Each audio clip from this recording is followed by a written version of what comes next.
shows themselves were always just so intense and so all-encompassing that it kind of wipes away everything leading up to the show, if that makes sense. So, watching that video, I could remember the excitement of the show and playing the show and just the whole thing. The audience there was just, full of positive energy, which we fed off of. We did a number of New Year's Eve shows in Oklahoma City. I can't remember the name of the venue now. It was called the Myriad in the 70s, and Wayne saw like tons of shows there. A few songs from Neil Young's Time Fades Away album were recorded there, and so it's still stuck in my head as the Myriad, even though the name had changed. It was probably, as those things go, it's probably, the Michelob Light, whatever. Anyway, yeah, so we did 4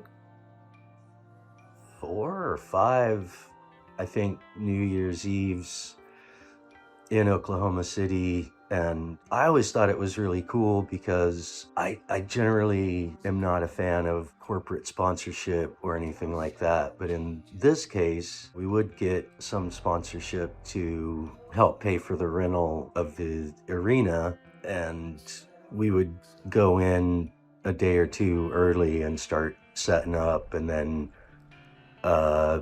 would always wait until the next day to break everything down and load out. So, it was always renting it for like 4 or 5 days, which is pretty expensive. We'd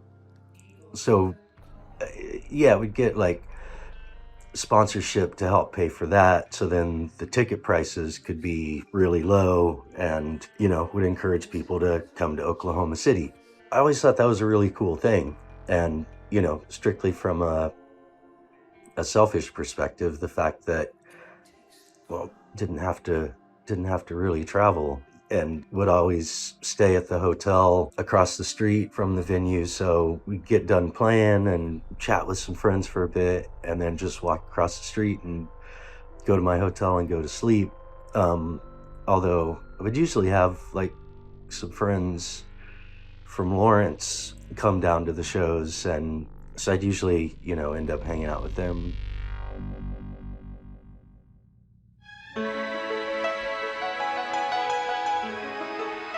Whose idea it was to play the Soft Bulletin in full at this show. I mean, I remember Wayne bringing it up and asking what we thought about it, and we all thought, yeah, that'd be really cool. Just something extra special about that night.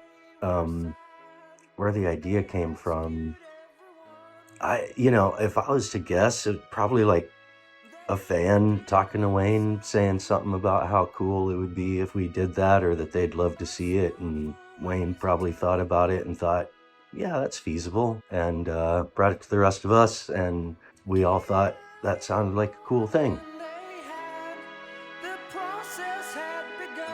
The rehearsal process was actually mostly really easy, as I recall.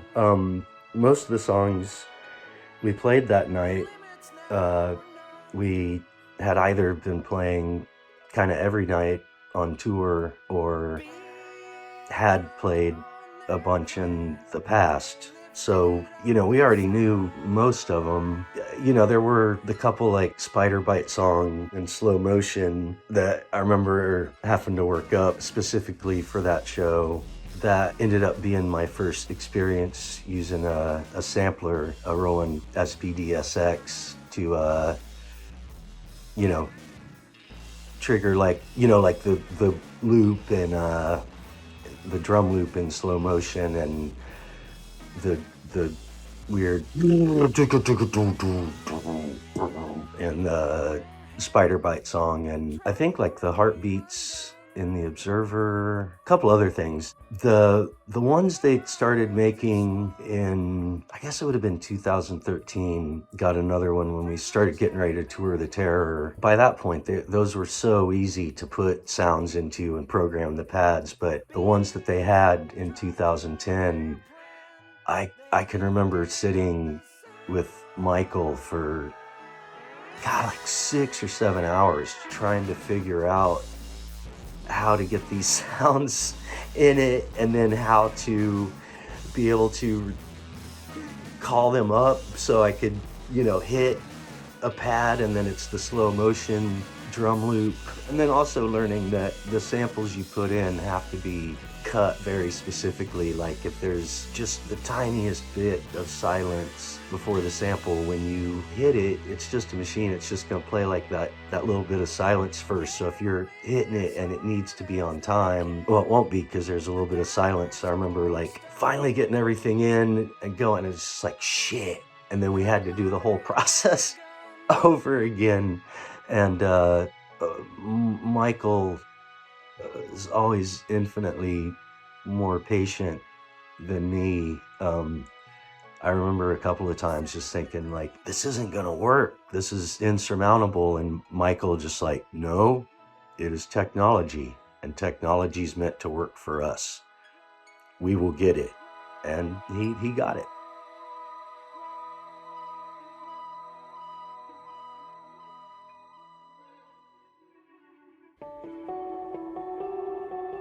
Yeah, the actual rehearsals, it's only like 2 or 3 days. As we were talking about how we were going to do the Soft Bulletin live, since it's a very ornate record and we wanted to, be true to it,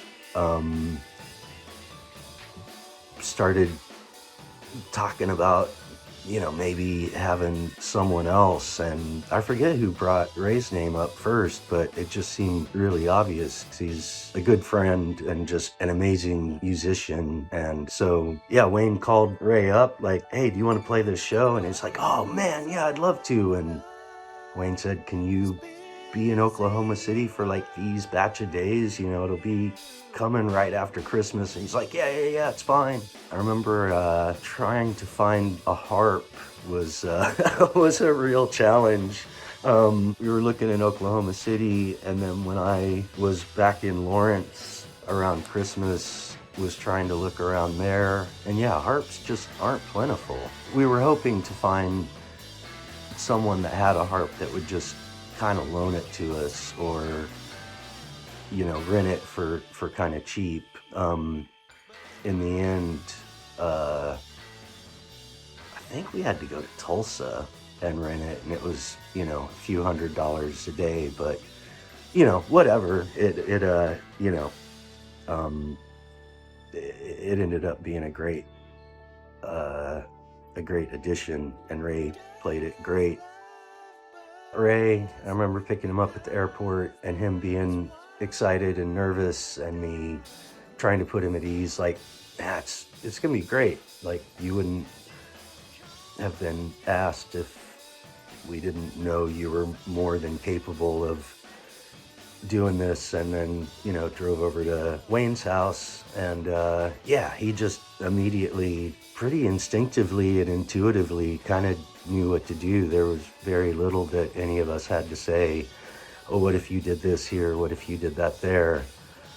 And yeah, I remember the rehearsals being like pretty smooth, other than we tried like a few different arrangements of slow motion before we hit on the one where it starts out pretty stripped down and then like kind of builds up after the first chorus. Spiderbite Song, I remember it took a little bit, just because I was getting used to the sampler and the timing of the sampler, and having the song be smooth. And I probably should have gone back and watched that one on the video to see if it in the end was smooth, or if it was like kind of jagged. Maybe I don't want to know. Maybe I just want to think that we played it great and I didn't fuck it all up for everybody.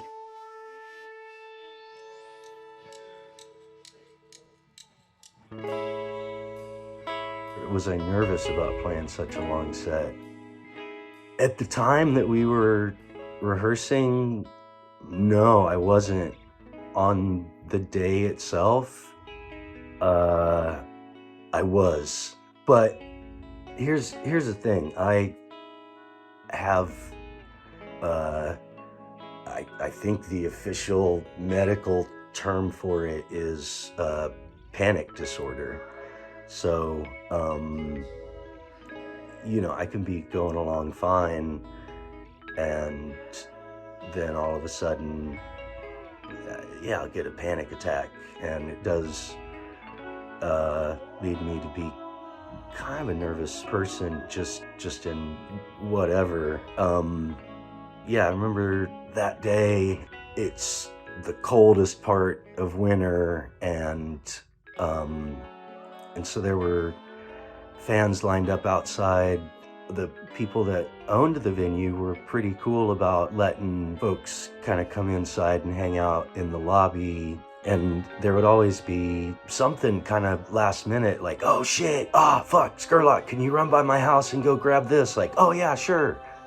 And then to break out of that sort of cocoon of the stage and the planning of this thing, and I'm with my friends and people I know really well, and then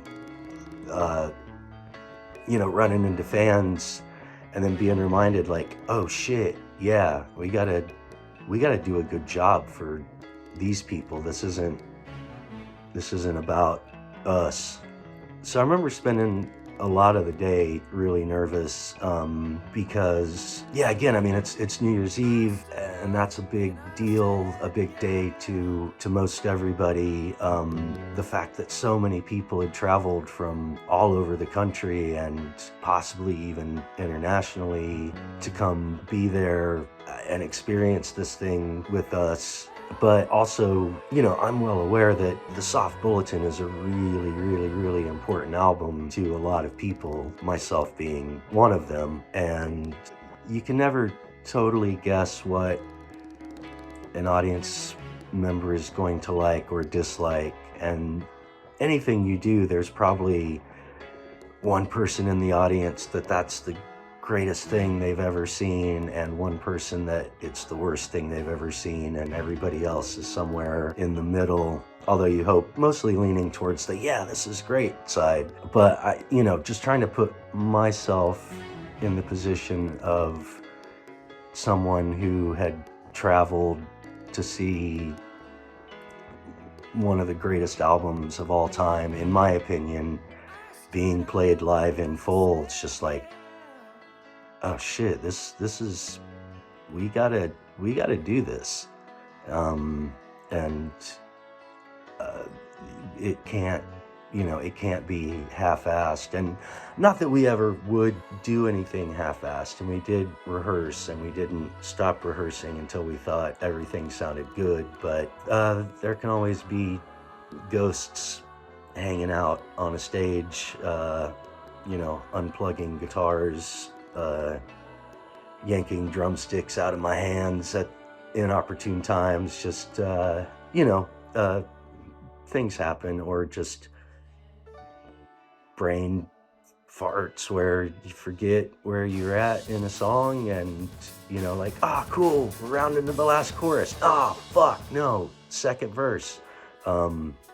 Anyway, so that's a long-winded way to say that on the day of the show, leading up to the show, I did get quite nervous, but I'm nervous a lot, so there you go.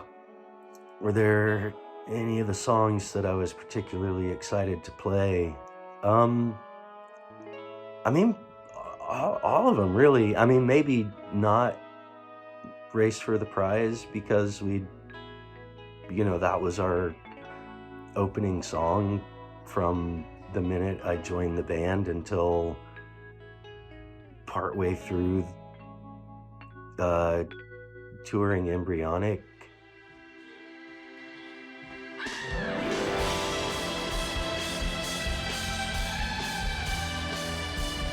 love that song, and I always loved playing it, but I could see that, like, maybe that wouldn't be cause for excitement. I don't know. I always loved playing Spoonful Weighs A Ton, even though there aren't drums in a lot of it, but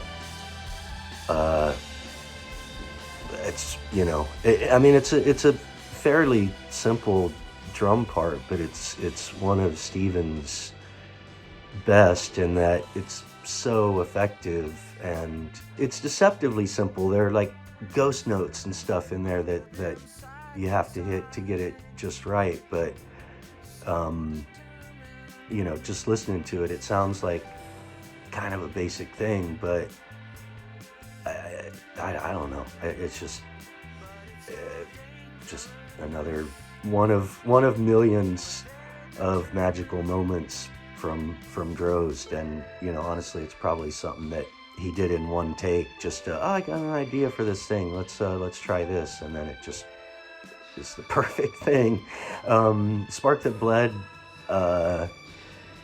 We'd played a fair amount before, but I always really loved playing that, just because that, you know, that song has a lot of different movements and bits in it, and you know, I mean, having Steven there, you know, one of like the great musicians of all time, and then, you know, at that point we had Derek in the band, who's fucking phenomenal as well, and then having Ray with us just added another level. And you know, not to like discount Michael, who's, you know, great, and I don't think gets the credit that he deserves.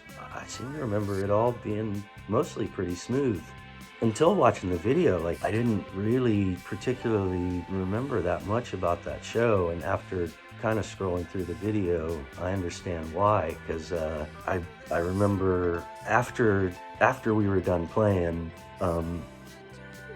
you know, I had some friends that had come down from Lawrence that were staying in the same hotel I was, that had texted me like, hey, we're in room 402, come hang out. And I remember just being so exhausted after we finished that. I'm like, I'll try and get up and meet you for breakfast before you head back to Lawrence, but I'm done. And I remember just collapsing in bed. So yeah, I kind of didn't have any memories of the performance until watching bits of it. I do really remember just being like a really exciting, fun show. And yeah, I forgot we'd played The Process. You know, that's like weird B-side that, you know, that they had played live like a few times around the Transmissions era, but one of them happened to get recorded and then was, you know, yeah, released as a B-side of, I think maybe the re-release of She Don't Use Jelly. Like, I think the single had been released once, it didn't do well, then Turn It On was released, but then She Don't Use Jelly started getting play on a couple of Chicago stations, and then MTV started playing the videos, so then Warner Brothers re-released the single, and I think The Process was on that one. Anyway, kind of, yeah, but it was a tune that I always thought was like really fucking cool, and I forgot that we had actually played that. That was really cool to see.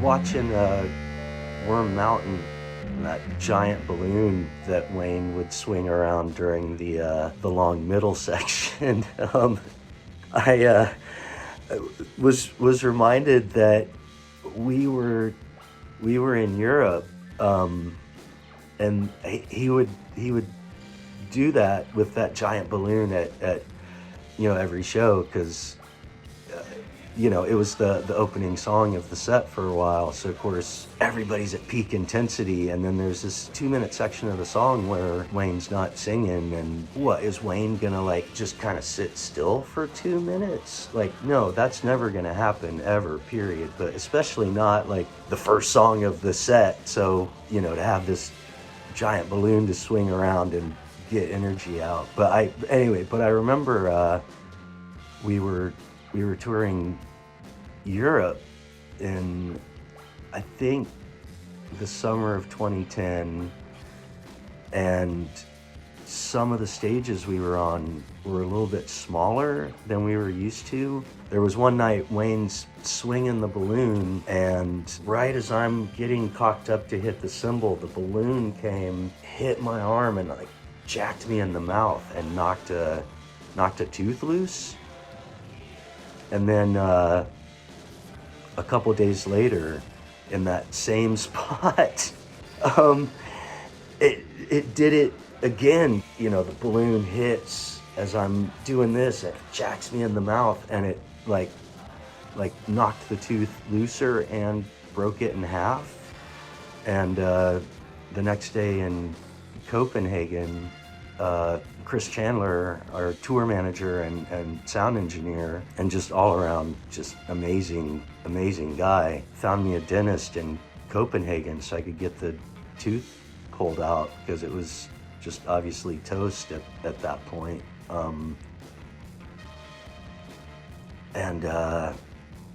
But that doesn't have anything to do with the New Year's show. But I'd forgotten about the giant balloon during Worm Mountain, and that brought that back. I'd forgotten about JG dressing up in the bear suit for Wayne to like ride on his back during Silver Trembling Hands. That was a fun bit. I feel like it's been a bunch of rambling, like half remembrances. But you know, it was a long time ago, and and I don't want to say that this wasn't important, because it was hugely important. I mean, like, every show that we ever played was hugely important to me, still is hugely important to me, because, you know, people took time out of their lives and, you know, spent money and their time to come be with us. And we, you know, wanted every single person that came to, at the end of the night, feel like, fuck yeah, I made the right decision. That is absolutely the best way I could have spent that, you know, my evening. But, you know, also, I don't know, the one thing we had in common is we wanted to be the best band in the world, and whatever it took to do that, you know, I mean, we were at least going to try our hardest. It's impossible for me to say whether we were or weren't, because I was in the middle of it and can't accurately judge the way I feel accurately judge, say, you know, like the Ronald Steven years, the shows I saw then, or even Soft Bulletin shows. Like, even though like I was on the crew and was working, I was still in the audience and just viewing, and I feel like, you know, have a pretty good perspective on those. But yeah, as far as the ones that like I was in the middle of, it's hard to say. And I'm fucking rambling again.